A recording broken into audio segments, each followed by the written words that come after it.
Gotta remember to start the recording. So again, this is Aaron Wittenberger from the Bluegrass IIBA chapter. We are very happy to have you all with us. We can see Australia. Melbourne is here. Woo. We've gone Right. international again. One thing I did want to clear up in that because I saw a few posts go out in the past week or two that this was going to be a 60-minute webinar in that. It is actually going to be 90. So we're scheduled for 90 minutes. So I don't want to get to 60 minutes, and some of you think that we're going over. So some of the posts were incorrect that said it was only going to be 60 minutes. It's actually scheduled for 90. So hope you can stay for the whole amount. If not, the recording will be there and you can catch up on what you missed. Hi from Atlanta, Toronto, Canada, currently in Jamaica. What Oh, does that count as? Canada or Jamaica? wow.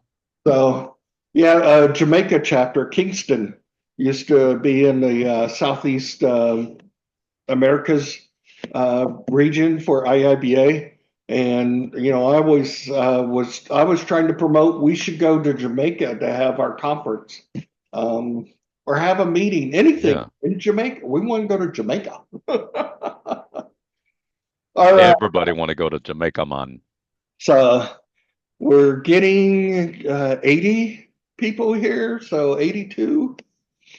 So wrapping right up. So hopefully we'll get most of those 224 people that were registered here today and that. So we will go ahead and get started, and those that are now coming in um, can join in when they get here. So again, welcome everybody. Very glad to have you. You will get a follow-up email about this tomorrow. It will have a recording or a link to the recordings.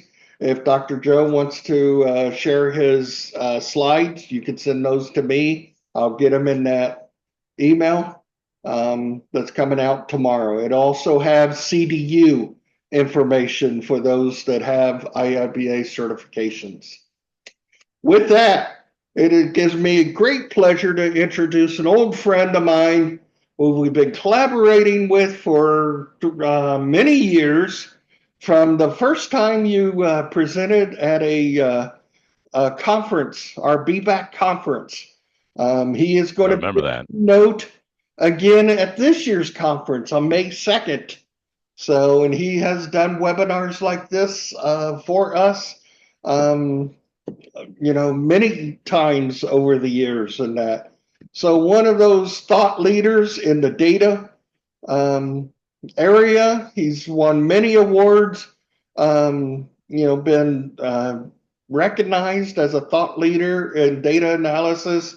He's had his face up on the billboards at Times Square. Um, you know, has received many of those awards and that. He's a um, technologist, CIO and that in North Carolina. So very glad to have with us again Dr. Joe Perez. Thank you so much. Give him a nice warm bluegrass welcome. All right. You're very kind, Aaron. Thank you so much for that kind and gracious introduction, sir. Oh my goodness, I see all the little hands, the little hearts and everything. My man, I ought to do this more often. All right. Well, I'd like to go ahead and jump right into this thing. At the very end, we are going to have a review game. It is unfortunate that not everybody will get to participate. There is room for 50. Take heart, though, because perhaps not everybody will want to participate, but if you do want to participate, the first 50 who are able to log in will be able to do so. Don't try yet because you don't know what the URL is yet. I'll be giving that to you near the end.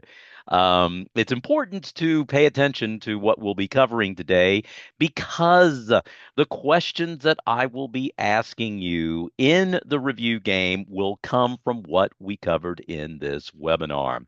That's the instructor in me. That's the teacher in me. I was an educator for 10 years before I got into IT, where I've been for the last 30 years, 25 years at NC State University. Go Pack. No shameless plug, even though we didn't make it into the Final Four this year. That's okay. No problem. Maybe next year, we'll see. But then I started working at Health and Human Services about 7.5 years ago or so. I'm a senior system specialist and team leader, and I enjoy working there. I'll tell you a little more about that in just a moment, Dud. But for now, let's just go ahead and jump right into it, and hopefully we'll give you something that will be very, very beneficial. Okay, so what if the key to overcoming the challenges of data governance for business analysts would lie in the lessons of history?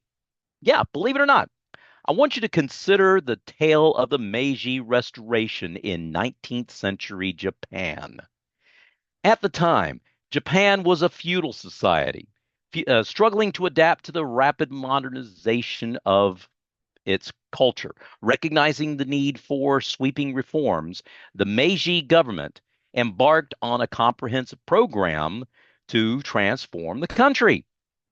The Meiji leaders understood that to compete globally, they had to overhaul their outdated systems and embrace new technologies. They invested heavily in education, infrastructure, and industry. They started building a modern navy, railways, and a telegraph network. Now, this Meiji transformation, as they called it, allowed Japan to rapidly industrialize and emerge as a global economic powerhouse by the early 20th century. There was this unnamed official from the Meiji area. He said this. Look at this quote here. Competition is always a good thing. It forces us to do our best. A monopoly renders people complacent and satisfied with mediocrity. We don't want to be satisfied with that, right? Because this sentiment embodies the spirit of their transformation. Because you see, as they embraced innovation, they moved away from their complacency and rose to new heights. The Meiji government's ambitious reforms led laid the foundation for this remarkable economic growth in Japan in the decades that followed. And that was a testament to the power of informed decision making and strategic adaptation. Now, while the Meiji Restoration wasn't without its challenges and controversies, I'll admit that, I still want to draw some inspiration from their journey. Shall we do that tonight? Well, you see, just as the Meiji government learned to overcome its barriers through innovation and informed decision making, business analysts today need to navigate their own challenges in implementing and scaling effective data governance. That's what it's all about. Again, just a quick intro. If you missed the first part, welcome to tonight's webinar on Mastering the Data Dance, Building a Framework for Data Governance. I'm Dr. Joe Perez, and as was stated earlier, I'm Senior Systems Specialist and Team Leader at the North Carolina Department of Health and Human Services. Excuse me. Pardon me. I'm sorry. I'm thrilled to have you here tonight as we dive into a topic that, yeah, it's relevant, but it's more than that. I think it's absolutely essential for any organization that's striving to be data driven in today's complex environment. Okay, data governance. It's often seen as a daunting task or concept, but let me assure you something. With the right framework, okay, and the right approach, it can be a manageable and even a rewarding process. Yeah, even for business analysts who normally don't think about it. You know what? I suppose it can also be referred to as, well, sort of a dance, right? That's where I got my title. So tonight, we're going to explore the critical elements of an effective data governance program and how it connects with data visualization, operational workflows, and strategies that can streamline your data management efforts. And all of this in the form of what I'm going to call the five cornerstones for building a robust data governance framework. You'll see these again. Take note. What are they? Embracing integrity, pacing infrastructure, chasing insight. Number four, facing impediments. And number five, racing implementation. They all rhyme. We're going to cover the following learning objectives during our time together. And paraphrased, it's drawing inspiration from the Meiji transformation that I talked about to shape a data governance framework that's rooted in principles, but also flexible and accountable at the same time. Secondly, exploring how to build a culture of continuous improvement. And that's one that will surface insights and turns them into action. And thirdly, and finally, outlining a practical roadmap to roll out and refine your own data governance efforts, even in the face of numerous challenges. All right, got it? Well, let's dive into the first of these five cornerstones and let's explore how we can strengthen our data governance journey together. All right, first cornerstone, embracing integrity. First of all, I would like to talk to you about why data governance is so crucial. Okay. Embracing integrity is essential for building trust and ensuring accountability in data management, right? Just as the Meiji government in 19th century Japan faced significant challenges in modernizing their systems, organizations today grapple with the complexities of data management.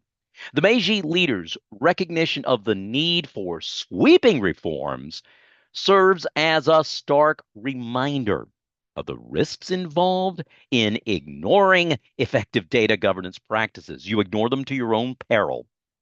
For you see, without a strategic approach to data governance, businesses are going to find themselves navigating through confusion and uncertainty, leading to costly mistakes, operational inefficiencies, and missed opportunities. A recent example from European history that illustrates the importance of data governance is the General Data Protection Regulation, otherwise known as GDPR. Okay. Implemented in May of 2018, GDPR reshaped data governance policies across Europe by mandating comprehensive data management strategies, including data protection impact assessments and the appointment of data protection officers. All right. This regulation, like it or hate it, has significantly impacted how organizations handle personal data, making sure that there's a greater amount of accountability and trust. See, the importance of data governance resonates globally, doesn't it?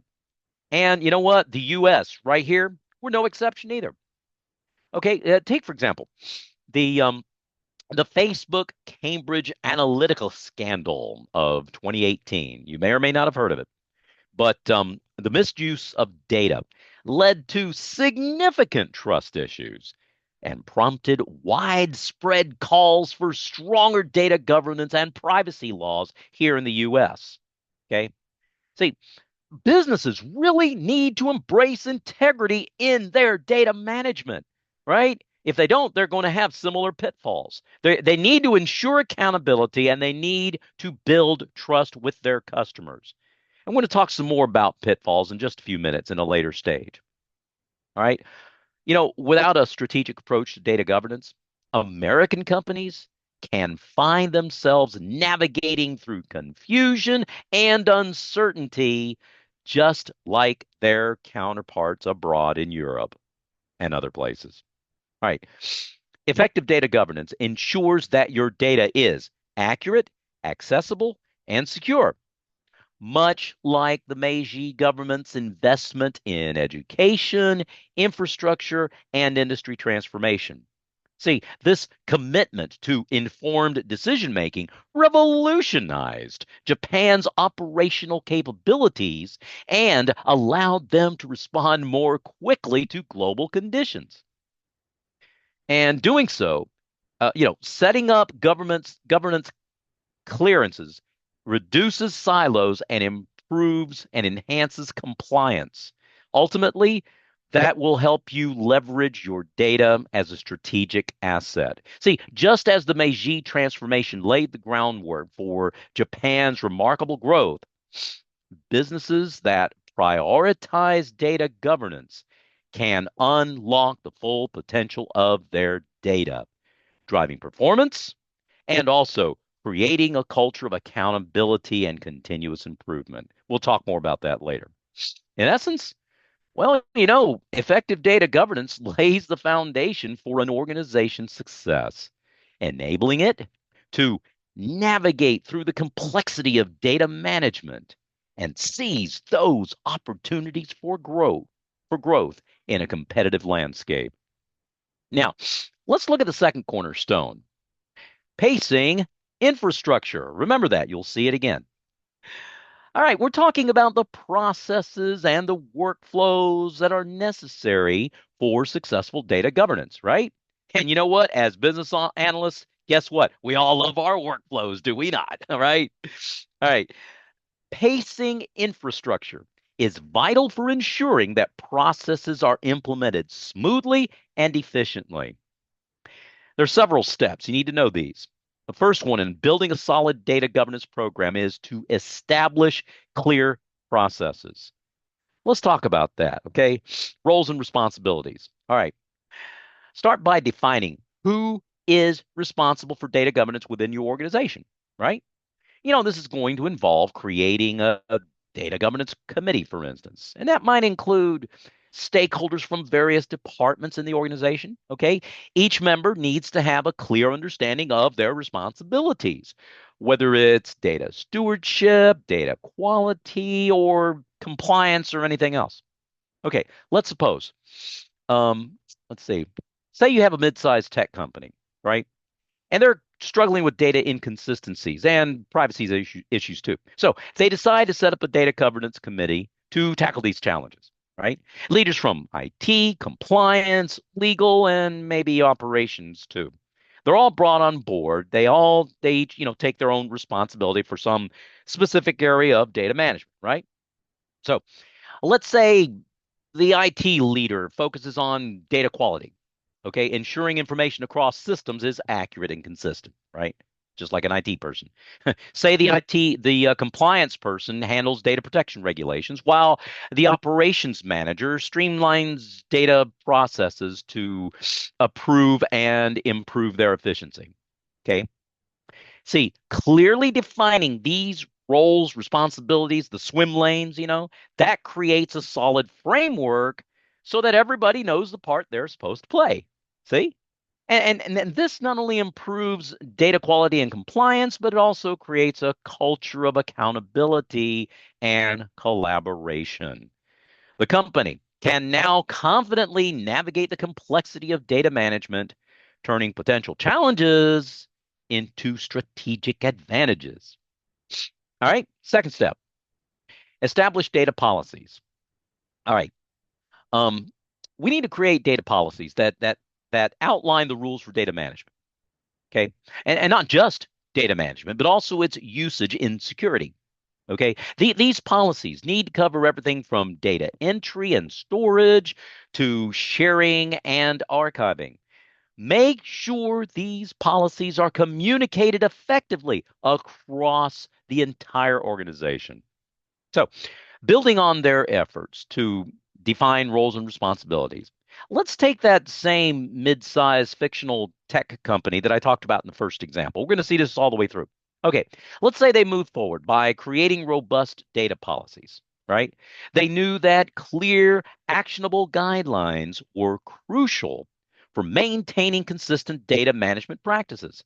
So they drafted comprehensive rules covering everything from data entry and storage to sharing and archiving.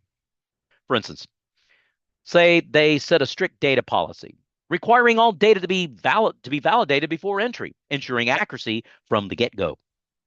They also established data storage protocols, mandating encryption for, say, sensitive informations, and regular backups to safeguard against data loss.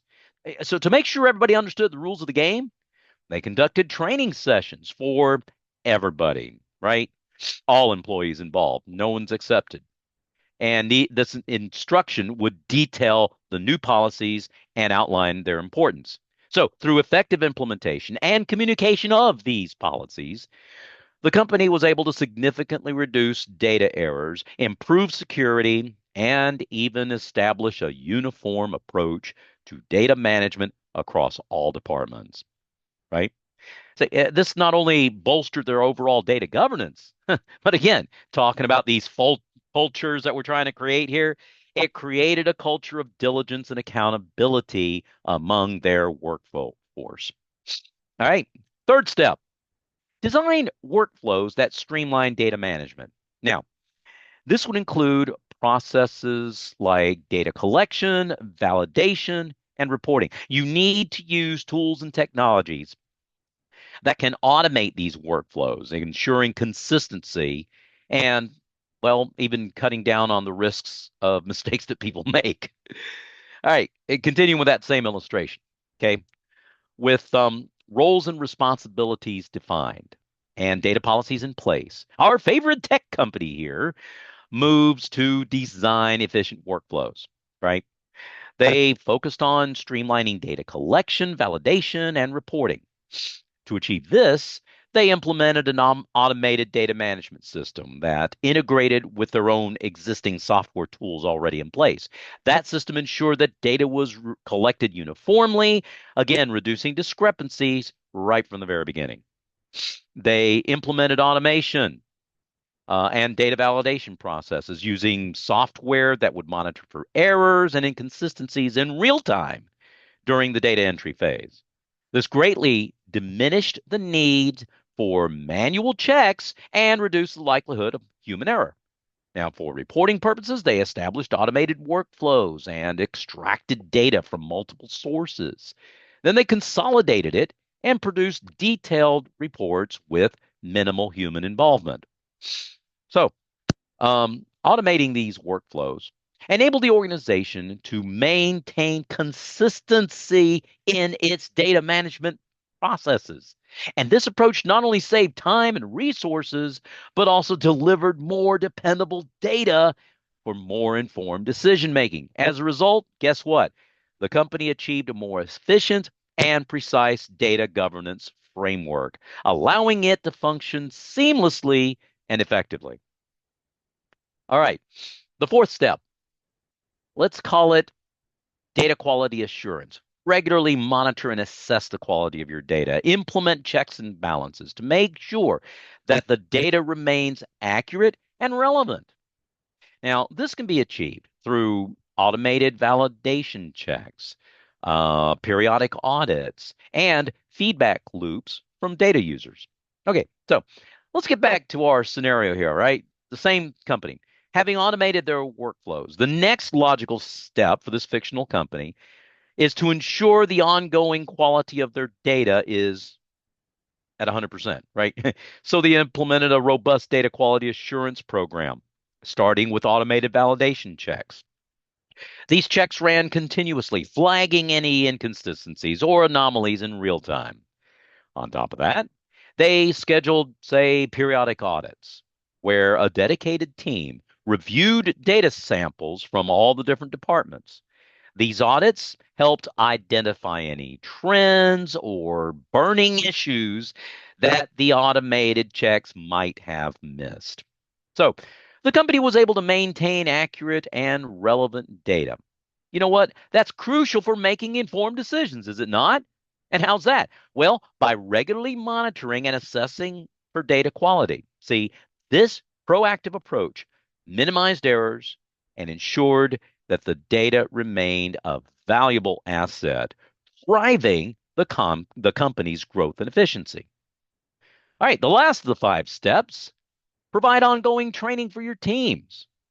This makes sure that they understand the importance of data governance and that they are equipped to follow those established processes. We've been talking about creating and encouraging and fostering all different kinds of cultures that I've mentioned so far, right? Well, this step will create and enhance a culture of accountability and data stewardship throughout your entire enterprise. All right. So back to the tech company one last time. Right. The people that we've been following all along, okay, they were committed to continuous training and support for their teams. So they arranged extensive training sessions. Um, these sessions were engaging, of course, featuring real world scenarios, practical exercises, right? The kind of thing that would ensure that all participants would be responsible. Okay. What else did they do? Well, they established a support framework that would let employee post their questions, and they got the help they needed from on whatever data governance matters. This include the specialized help desk and comprehensive knowledge base that was put into place. They also conducted regular refresher courses and workshops to keep everybody well informed about whatever new policy or technology would rear its ugly head or its pretty head, whatever.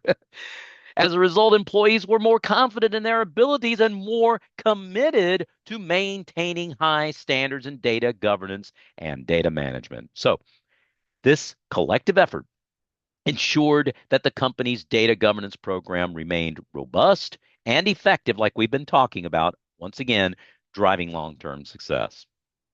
Okay, so focusing on these five key areas is going to help you create a robust framework that supports the effective management of your organization's data.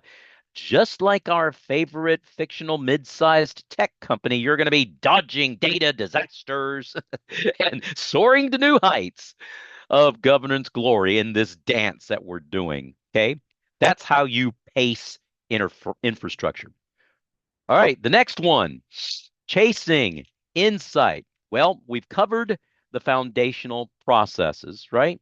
Now let's look at the intimate relationship between data governance over here and data visualization over here. How do they relate?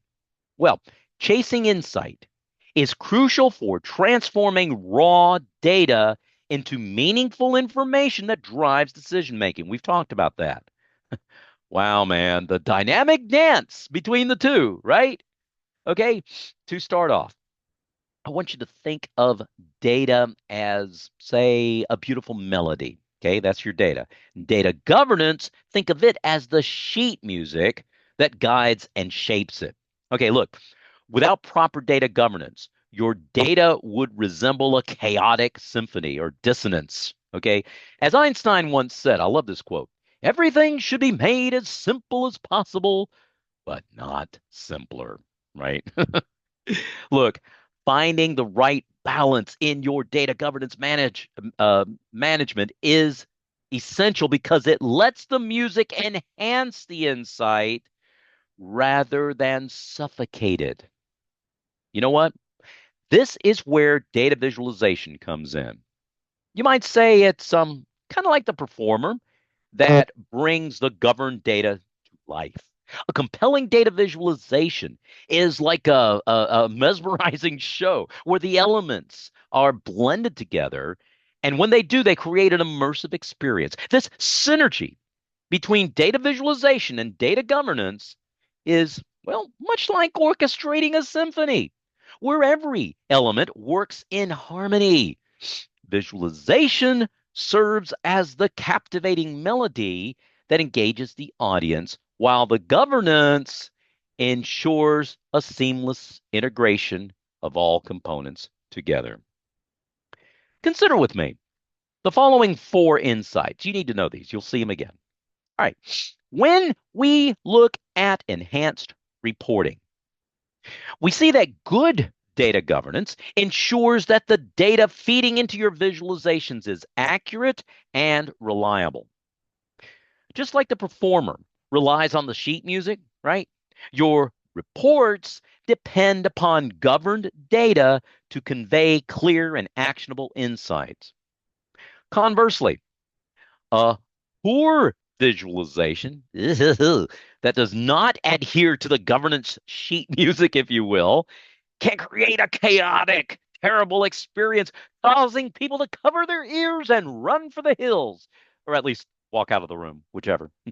Look, this is where the importance of clarity comes into play, ladies and gentlemen. See, data visualization simplifies intricate data into comprehensible insights, while data governance guarantees that the data's accuracy and reliability preserve the true essence of our symphony of insights. The next insight, consider data accessibility. Look, a well-defined data governance program breaks down data silos, doesn't pull them up, makes data more accessible to those who need it. We're talking about data democratization. I'm sure you've heard that term before, right? See, just as the musician needs to have access to the right notes, so also your teams need to have easy access to governed data to create impactful visualizations.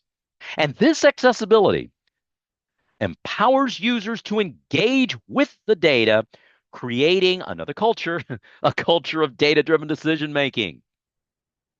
Did you know that according to a Harvard Business Review survey of more than 1,000 senior executives that was conducted by PwC, data driven companies are 3 times more likely to report significant improvements in decision making compared to the ones that rely less on data?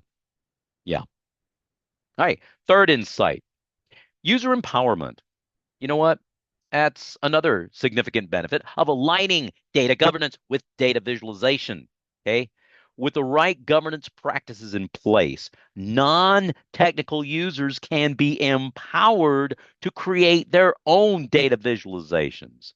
And this increases agility within the organization, allowing teams to respond quickly to changing business needs, much like a performer improvising with the structure of a musical piece. Now, in case you're wondering why I've been using so many musical metaphors, almost too many. Well, look, I've been a musician all my life, okay? Give me a break.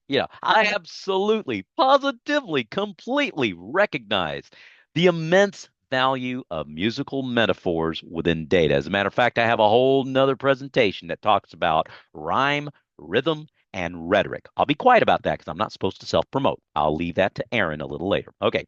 All right. Here's a guy that captured it really well, Tim Berners-Lee. Look at this. He says, data is a precious thing that will last longer than the systems themselves. Wow. I love that, right? It highlights the enduring value of making data accessible and usable by all.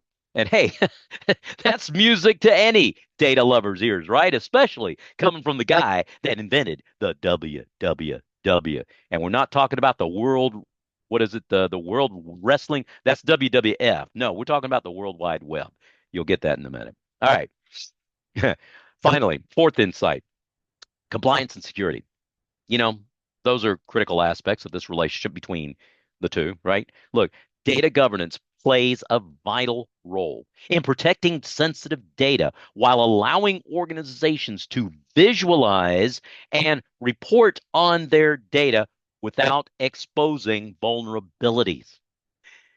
When the data governance is robust, it ensures that your visualizations not only comply with regulations, but also that they provide a secure foundation from which to operate. Did you know that according to a 2024 Cisco data privacy benchmark study, look at this, And more than 2,600 security professionals were involved, by the way. Look at the statistic. 94% of organizations say that their customers are not going to buy from them if they didn't protect the data properly. Yeah, trust is very important. So, to bring it all together in this cortisone, yeah, my cortisone. I don't have cortisone in this cornerstone. I can't talk tonight. Look, when data governance and data visualization are working in harmony with each other, they create a masterpiece, ladies and gentlemen.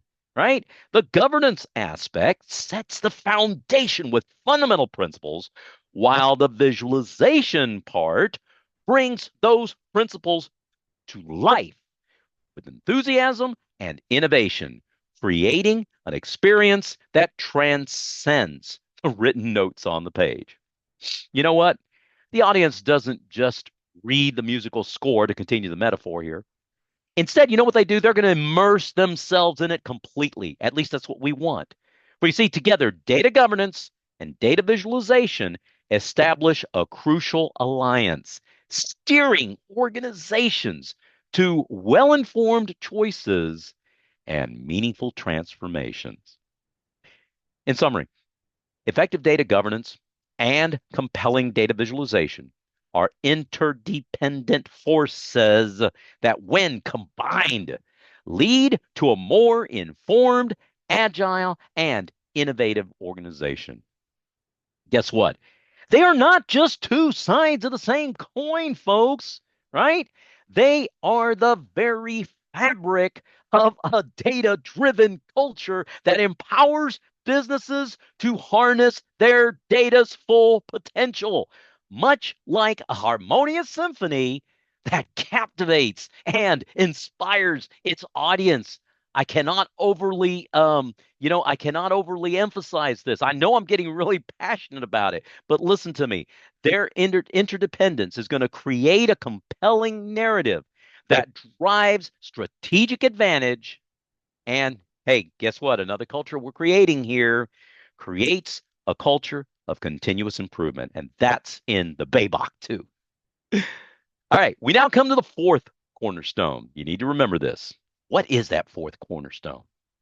Facing impediments. As we work towards building a successful data governance program here, it is crucial to recognize potential pitfalls that can hinder these marvelous efforts. And facing these impediments head on enables us to proactively address challenges and avoid unnecessary setbacks. Hey, you say obstacle, I say opportunity. You say adversity, I say advantage. That's how we need to look at it. All right, let me illustrate. On June 4th, 1923, at Belmont Park Racetrack in Elmont, New York, a 22-year-old Irish horse trainer and apprentice jockey, his name was Frank Hayes, rode a horse named Sweet Kiss in a steeplechase. Tragically, during the race, Hayes suffered a fatal heart attack. But despite this, he didn't fall out of the saddle. His body remained in the saddle as Sweet Kiss crossed the finish line, winning by a head. Not kidding you. As a result, Hayes became the first and only jockey known to have won a race after he was dead. Okay. What happened? Well, his extreme efforts to meet weight requirements before the race is what likely contributed to his heart attack. Remarkably, the result was indeed declared official even without the usual weighing in process. So it could have saved his life. Anyway, Hayes was buried in his racing silks. And the horse, Sweet Kiss, well, she never raced again, earning the nickname, of all things, Sweet Kiss of Death for the rest of her life.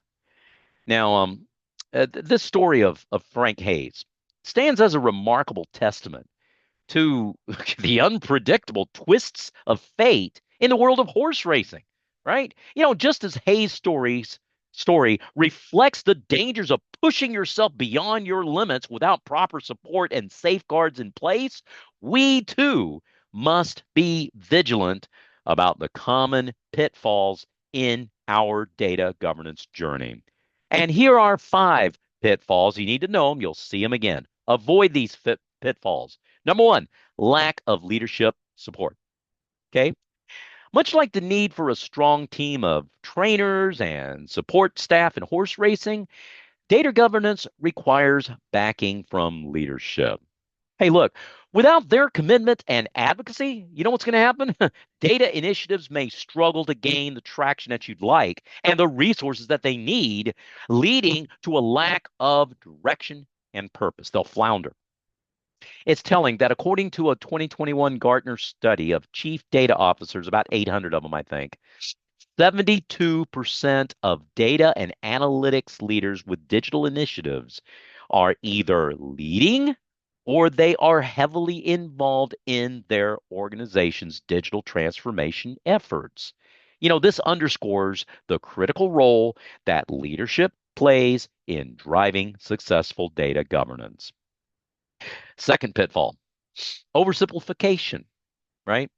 In the same way that in the racing world can become overwhelmed with so many intricate rules and regulations, you can't even keep track of them, right? Data governance can also suffer from overly complicated rules. Okay. Simplifying processes and ensuring clarity in your governance framework, okay, is essential. Otherwise, you're going to risk creating confusion and frustration among team members, much like a tangled web of complicated racing strategies that don't make sense. As Steve Jobs, the co-founder of Apple, once said, simplicity is the ultimate sophistication. It takes a lot of hard work to make something simple, to truly understand the underlying challenges, and look at this, come up with elegant solutions. You know, this very much highlights the importance of keeping things straightforward and simple. Okay, next one, fit. You try to say that three times. Fit, bleh, pitfall number three, failure to adapt. You're gonna kick me out of here if I don't shut up.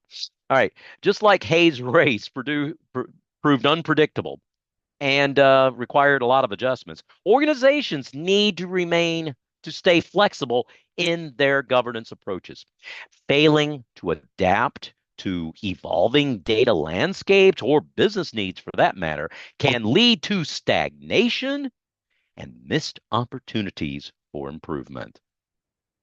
Max McKeown, he's a renowned author and strategist, aptly said this: adaptability is about the powerful difference between adapting to cope and adapting to win. I'd much rather win than just cope, right? That very much emphasizes the importance of staying agile in order to succeed. Fourth pitfall, neglecting communication. Oh boy. In the world of racing, clear communication between jockey and horse is vital for success, assuming the jockey's still alive. But anyway, similarly, neglecting communication and data governance can create misunderstandings and prevent BA teams from working effectively together, right? Regularly engaging stakeholders and fostering an open dialogue are key to ensuring everyone is aligned and informed. Every BA ought to know that. According to a McKinsey Global survey, 30% of an employee's time is wasted on non value added tasks due to poor data quality and availability. Once again, highlighting the critical impact of effective communication in data governance. All right, pitfall number five, ignoring training.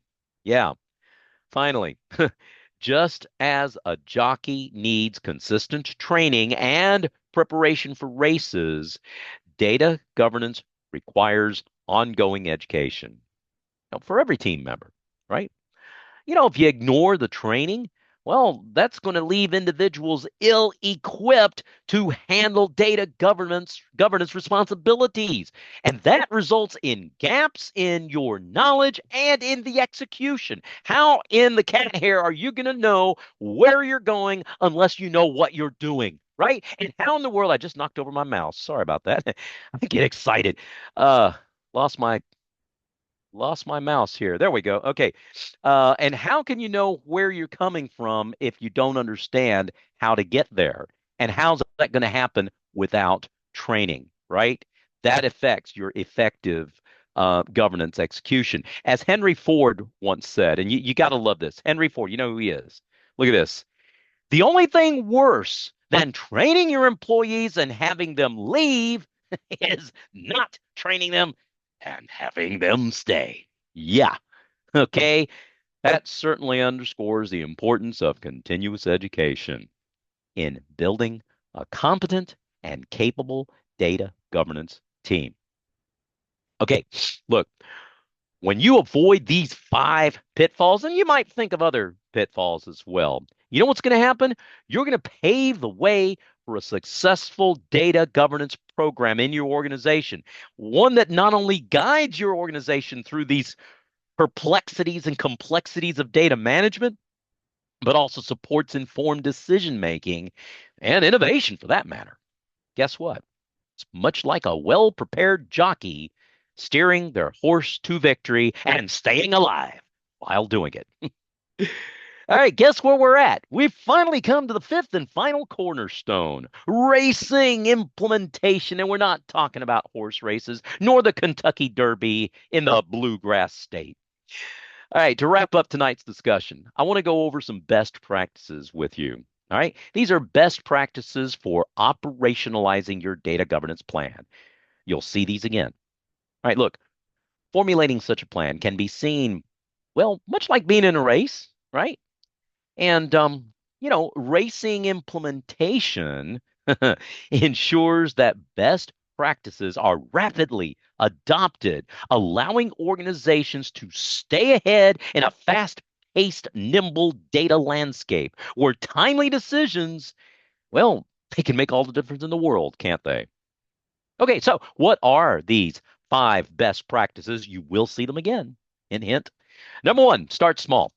Yep. Begin with a pilot project. Don't bite off the whole thing at a time. Test your government framework. This is going to allow you to refine your processes before you roll them out organization wide. Okay. Number two, engage stakeholders. You can't overemphasize that. Involve them, right? Stakeholders from various departments early on in the process. See, their insights can help shape policies and workflows that are practical and effective. Okay. Third strategy, leverage technology. It's there, folks, right? You can't help but see it. Use those tools, any tool, any platform that facilitates your data governance. Look for solutions that are going to automate those workflows, that are going to ensure the data quality, that are going to provide the stability and the visibility in your data usage and compliancy. Fourth best practice, document, document, document, document. You get my point, okay? You know what? Holy snap, that one probably gets left out the most. Oh, no, no, not by anybody in this room. No, no, no, no, no, no. God forbid, heaven, for heaven's sakes, no, nobody's gonna. Seriously, though, you need to keep serious, comprehensive documentation of your data governance policies, the processes, and the workflows. Look, if you know that it works, and if you don't write it down, then how in the cat hair do you know that's going to work again? Write the thing down, Bubba. Okay, please do that. Look, this will serve as a reference for your teams and ensure consistency in your practices. Because if it's written down, hopefully you're going to do it the same way every time. And it won't be like insanity. You know the definition of insanity, doing the same thing over and over again and expecting different results. Not going to happen if you document. All right, fifth one, measure success, right? Establish metrics. When is done, done. Yeah, you have to measure the effectiveness of your data governance efforts. Regularly review those metrics to identify areas for improvement, your milestones that celebrate those incremental successes each day. So, implementing these five best practices, and you might think of some others, I'm sure, within your racing of implementation. This will enable you to operationalize your data governance plan, and it's going to set your organization on the path to data driven success. Well, as we conclude our discussion tonight on building an effective data governance program, it's essential to reflect on the powerful stories that I shared with y'all tonight, right? The journey of the Meiji transformation in 19th century Japan. You remember that story? Okay. It exemplifies how embracing informed decision making and investing in innovative practices can lead to remarkable success. Just as the Meiji leaders adapted to their challenges by revolutionizing their systems and creating a culture of experimentation, we too must embrace flexibility and creativity in our data governance efforts. You know what? This is going to allow us to respond dynamically to whatever market conditions may come our way, and therefore we can seize those opportunities for growth and not let them slip by. In much the same way, the story of Frank Hayes and Sweet Kiss serves as a poignant reminder of the unpredictable twists of fate that can arise in any endeavor, the pitfalls we talked about, right? Hayes's experience tells us how important it is to recognize when to adapt. His extraordinary yet unfortunate victory teaches us that, well, like a well prepared jockey, we business analysts can achieve success in our data governance initiatives. Okay. When we ensure strong leadership support, when we maintain clear communication, and when we consistently invest in training and development along with the other, best practices, it's going to happen. It'll work. These are things that you should already know from the Baybach if you paid attention when you read the Baybach. Okay. But the heart of our discussion tonight is the dynamic dance between the structure of data governance and the art of data visualization. Remember when we talked about that, right? Just as governance provides the sheet music that guides the melody of data visualization, our data governance frameworks need to be designed in a way that enhances the insights that we glean from our data, right? When you weave together these clear governance principles, okay, with compelling visualizations, we create an engaging narrative that captures our audience. And guess what? Once again, it'll drive informed decision making. That's what you want, right? Well, both of the stories that I shared today highlight the critical nature of navigating challenges with resilience and courage. Okay. Learning from history and recognizing the lessons embedded in these narratives from the past enables us to forge a path towards effective data governance that empowers our organizations to both innovate and thrive in an increasingly data driven world. So, as we move forward, ladies and gentlemen, let's remember that in the grand symphony of data governance and data visualization, it's not just about crossing that finish line or staying alive when you do it, but it's how we navigate that race. How do we navigate? With embracing integrity, pacing infrastructure, chasing insight, and facing impediments along the way with racing implementation of best practices. Guess what? When we do all this, we can not only achieve success, presumably, but we will also create a masterpiece that will resonate and will also inspire your organization. The question for you is, are you ready to take the reins and ride your data to victory? Well, you know what? Let's find out together, shall we? And that's all I got. So, without any further ado, I would like to play a game with you. Um, there is the first 50 people, as I mentioned at the beginning, every time I kept saying, you'll see this again, you'll see this again, you'll see this again. You will see this again because the questions that I'm fixing to ask you all come from everything that I said tonight over the last 40 something minutes that I've been yakking at you. So here's what I want you to do. Go to this URL, https://play.myquiz.org/p/00901432. And you say, holy cow, Dr. Joe, that's a long URL. So what I'm going to do is change the screen that I am sharing so that you can use a QR code. You see that QR code? You can either scan the code or you can type out the URL.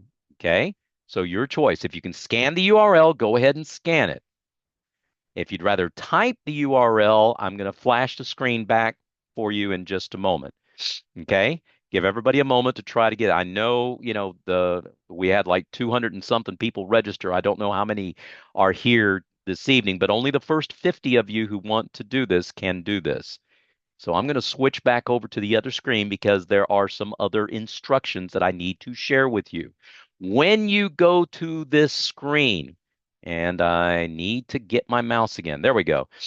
If you are prompted to do so, you'll have this little box that pops up that will ask you to accept the privacy policy. I've got it highlighted here with the red box. Go ahead and put a check mark in that. Go ahead and click in that box. The next one says you agree to receive marketing newsletters. Now, the only marketing newsletters you need are the ones from the IIBA and Dr. Joe. No, you don't need to receive any marketing news. So they won't make you click it off. Okay, so unclick that if you would, please. All right. You may or may not get another little box that pops up that says this website uses cookies, blah, blah, whatever. Go ahead and click the X to get rid of that as well. Okay. Don't make any selections there. Don't worry about the cookies. You don't need no cookies unless they're chocolate chip. All right. The next screen, once you click next on that, the privacy policy thing, you're going to get another screen that's going to ask you if you are 16 years old or over. I'm assuming that everybody here tonight is 16 or over. You all look pretty young. I know a couple of you look like you're 14 or 15, but go ahead and click that box. I don't know what happens if you click no. Maybe somebody ought to click no and see what they tell them. You got to ask your mom and dad. I have no clue. I've never tried it because I'm over 16. So go ahead and click yes. All right. In the next box, you will be asked to type a nickname for yourself or a name or a nickname. Please type something in that box so that we have a way of keeping track of who's on the leaderboard because this is a competition. We're going to see who wins. I have something for the winner. I'm not going to tell you what it is yet, but I do have something for the winner of this competition. So it's important. You can type your real first name or you can type a fictional first name. Okay. Once you've done that, you may not be able to click join. I can't remember if you can click join or not because I think I have to start the game, which I have not yet done. But I think you can go through these steps first. Okay. Is all right. So yeah, type Bubba, hit join. There'll be something that's going to ask you if you want to sign in. Don't worry about signing in. That's if you want to create an account with My Quiz. Like create an account that will enable you to create your own quizzes. If you want to do that, that's fine. Do it later, whatever. You don't have to do it now.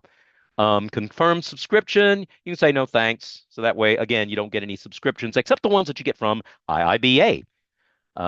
Notice how I keep on plugging Aaron here. All right. Okay, you might also be prompted about notifications. You can click no on that. And let me tell you, the browser might behave just a little bit differently depending on what kind of browser you have. And once you do all that, your next page should look something like this. Okay. Now I'm going to change to the other page in just a moment. And I see a bunch of thumbs ups. Good, good. Yeah. If you wanna hit the react and hit me a thumbs up to make sure everybody who wants to play is on this page. If you please give me a thumbs up. Good. That way I get to say, hey, honey, I'll tell my wife I got 2,000 thumbs up. Okay, good. All right, everybody who wants to play is on the page. I see a bunch of thumbs ups. Okay, I got to give you a couple of gotchas here. Okay, this page is going to stay that way until I start the game, which I haven't done yet. I will in a minute. Give me a break. All right. When the game starts, here's the gotcha. You're going to receive a series of 10 multiple choice questions plus one bonus question of varying point values. Some questions are more difficult than others. Some questions have longer time for you to answer than others. Other questions are so easy you should be able to answer them right away, and you don't have a whole bunch of time to answer. But here's my point. Whatever choice you make, A, B, C, D, E, whatever, okay, you get one shot. So if you think the answer is B and you click on B and you say, doggone it, I meant to click C. Sorry, Charlie, not even Aaron can fix that. He can fix most anything and everything in the world, but he cannot fix that. Once you make your choice, that's the end of the line for you, Jack. So sorry, you get one chance to answer the question. You can't change it. Speed is important because at the end of the game, if there is a tie, the person who was able to answer the questions most quickly, if there's like a three-way or a four-way tie, the one that was able to answer most quickly will win the game and will win a prize that I'm not going to tell you what it is just yet. Okay? All right. So I'm going to switch to the other screen if I can find it. Okay, here we go. All right. Y'all got the screen? I'm going to hit the start. This will test your knowledge of how well you remembered what was done. Okay, you sure? Yeah. Ooh, they're 19. Oh, more of you can jump in if you want to. We can have up to 50 people in the game. I know there's like 80 people here. If you want to play, go ahead and jump in. Serious. You don't have to if you don't want to. But I'm gonna give you a few more seconds if you want to play. I got up to 50 people. So if you want to play, jump in. I'll wait about another 10 seconds and then we'll start the game because I need about 10 minutes for this and I want to make sure I let you out on time. Oh, good. One more person joined. All right, that's good. Okay, that's good enough. All right, let's get started. Ready, set, go in 5, 4, 3, 2, 1. The games have begun.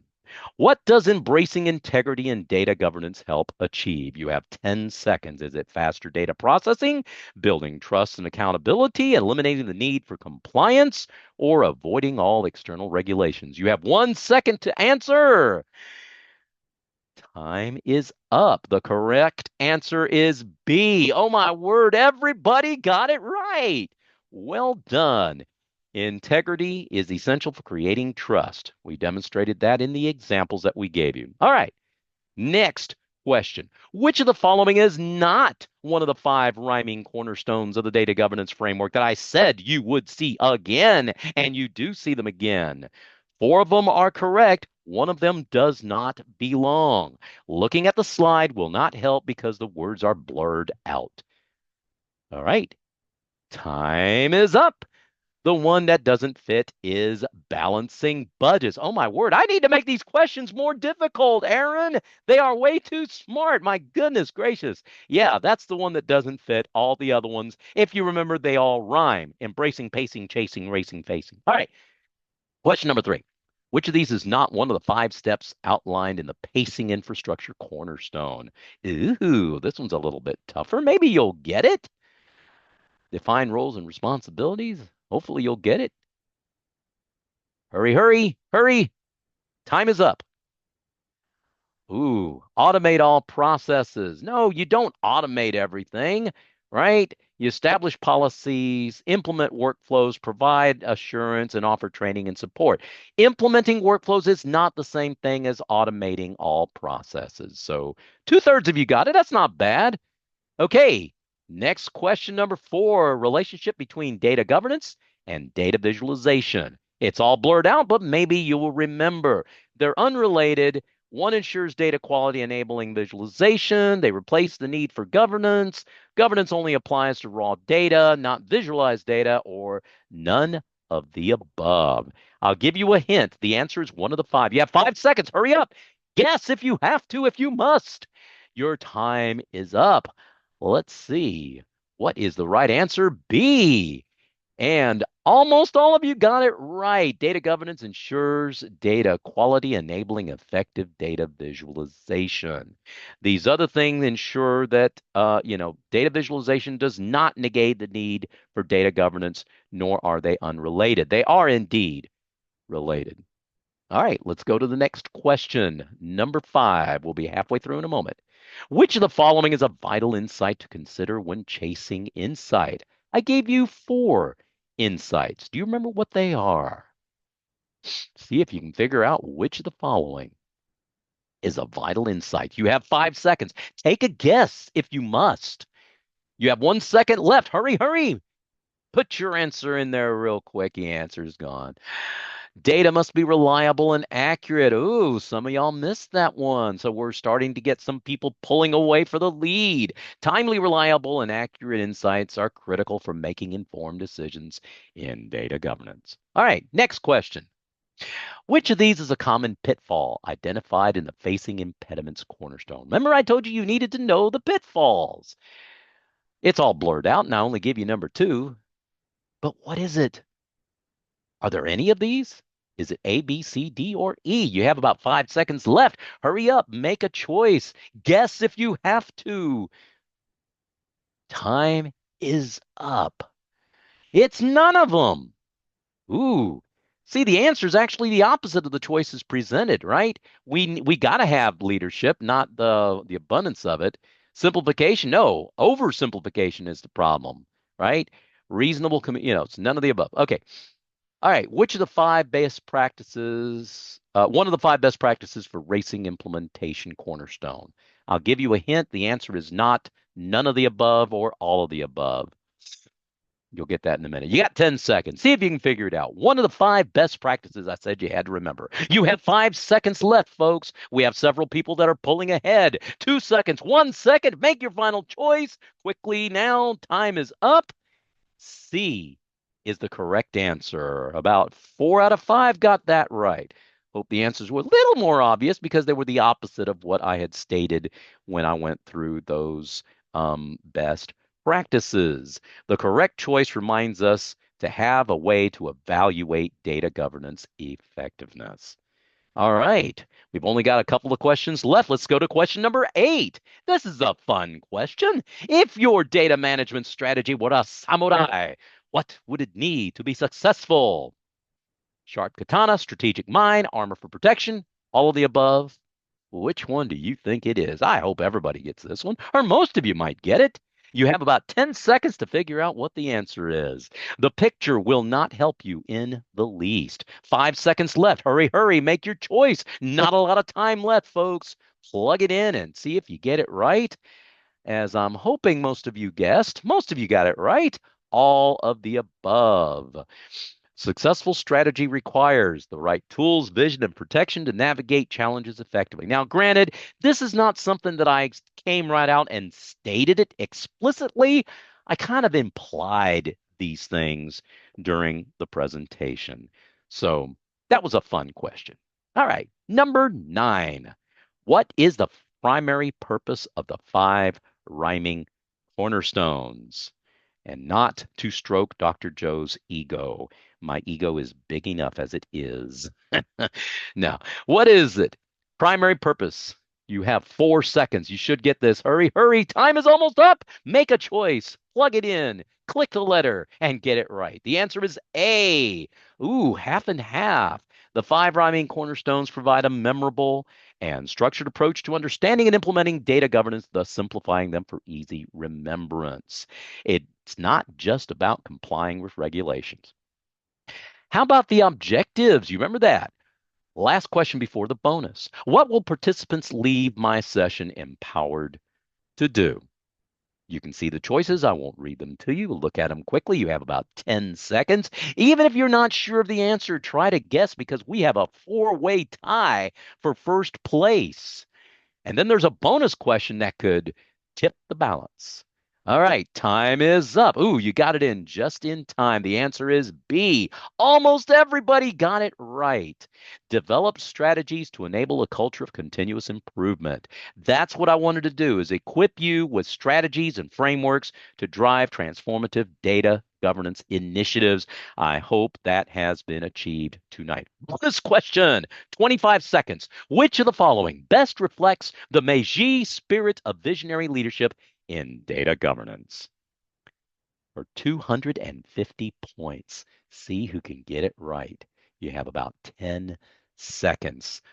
That is the last question you'll ever see from me tonight. 4 seconds left. Hurry, hurry. Oh, please click. Hurry, click, hurry, click. Time is up. Oh, and you got it just in the nick of time. And almost everybody got it right. Embracing change, innovation, and strategic reforms. Yes, it reflects bold leadership, willingness to innovate, strategic reforms. These are essential for successful data governance. I am so grateful that you played this game, and I hope the quiz was a great way to help you remember what you learned in my session. I'll take your questions in just a moment, but what I'd like to do first is see who won the game. There was a three-way tie, but only one person did it more quickly. I'm going to get a report for me, and it was Jennifer. Look at this. Jennifer came in first place with 1,250 points. Katie and Ann came in second and third, also with 1,250 points. Wow. They just didn't do it quite as fast as Jennifer. Congratulations, Jennifer. A big round of applause for her for winning the game. And your prize is an e-copy of my book, Making the Madness Behind the Method.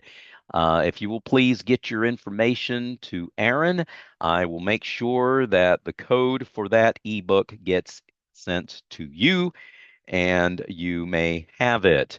If you're in the Raleigh area and you get the hard copy, physical copy of the book, then I will most surely sign it for you and personalize it. And that's it. Congratulations for Jennifer, Katie, and Ann. Katie and Ann, I'll think of something to get to you guys if you can get your information over to Aaron as well. But Jennifer gets the grand prize. Madness behind the method. All right. So let me switch over to my slides. That's the end of the game. And I want to know if there are any questions. I think we've got about 8 or 9 minutes for whatever questions that you might have. Aaron, I'll turn it over for you, and for a moment, I'll flash this. Oh, please connect with me on LinkedIn, if you will. The QR code that you see in the upper right-hand corner, along with the URL in the bottom left. That's how to connect with me on LinkedIn. I'll be happy to connect with you and continue the conversation in case you don't get to ask your question. And the last slide is proud to announce about From Numbers to Narratives That Transform Business is my next book that's coming out. The one that came out last year, Madness Behind the Method, scored a #1 new release on Amazon in adult education. Don't know if this next one will do that or not, but we'll see. The QR codes are available for you if you are so interested. Aaron, let me turn it over to you for whatever questions people might have or whatever else you want to say. All right. So, yeah, I'm looking in the email if any or in the uh, chat to see if anybody has any questions or anything. So, congratulations to Jennifer and Anna and was it Katie? Uh, Katie, yeah, Jennifer in first place, Katie in second yeah. place, So great way to play the and game and Ann in third everything. place. So yes, I told Dr. Joe just before this webinar started, I would help promote his book. It's very intriguing to me, from numbers to narratives. It really gets into turning just, flat numbers and that into storytelling with data. So definitely going to read that one. We had Dr. Joe on the BA Book Nook last year when the Madness Behind the Method came out. and I kept calling it the method behind the madness. I remember that. He I think changed Steph did it the up same on thing. me. So,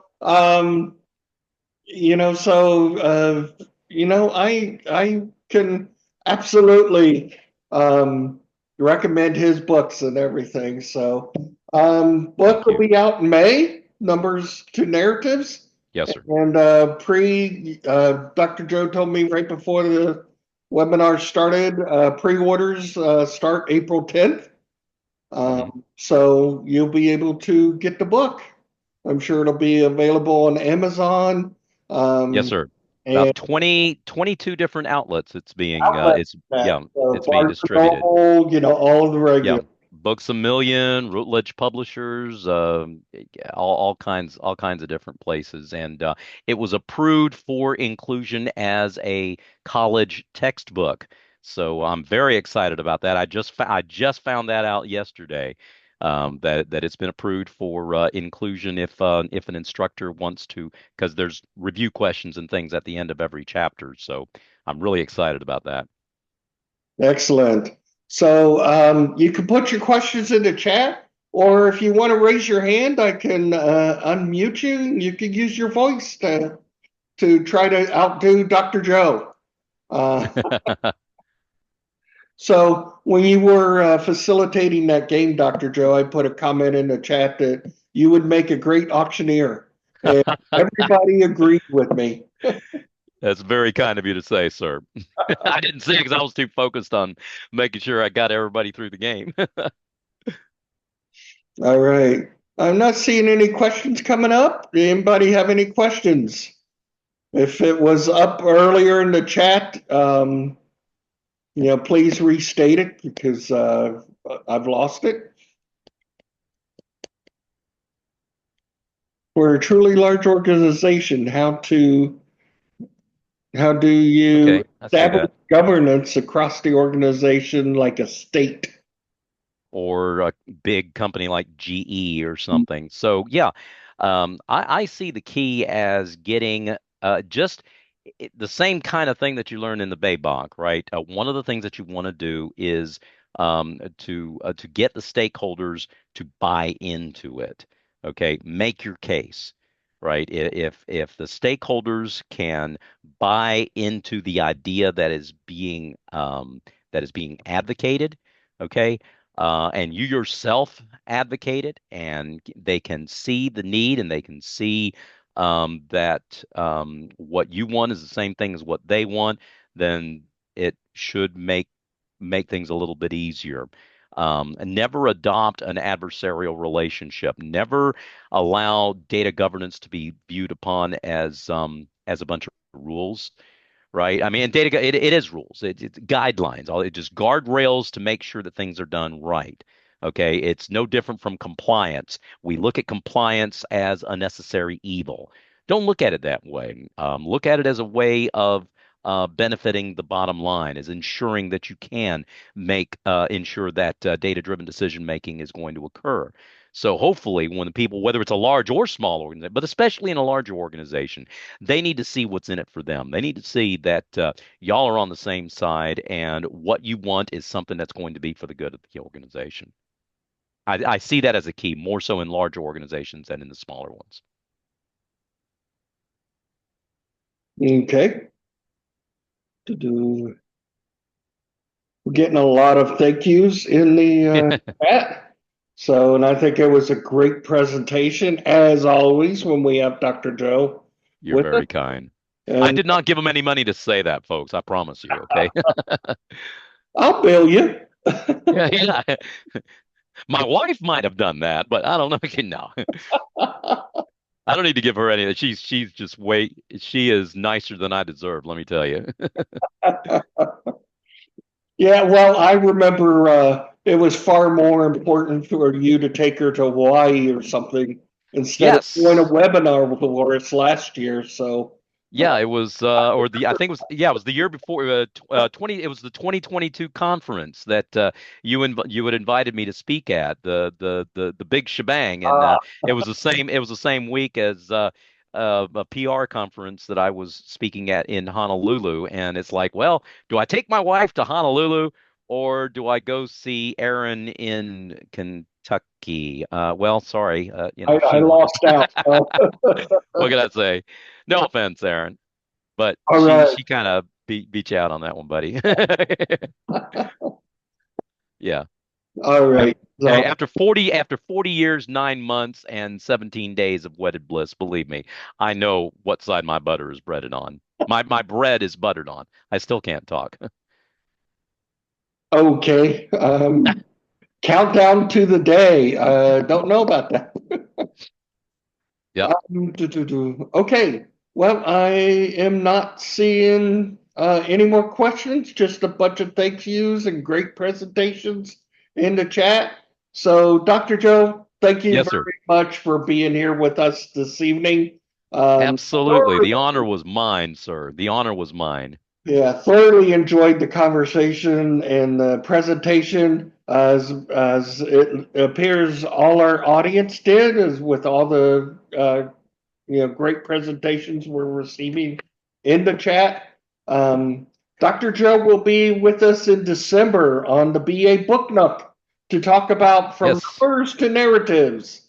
So, but it'll be out in May. The uh, pre-orders start in April Yep. 10th. A Um, week from Thursday.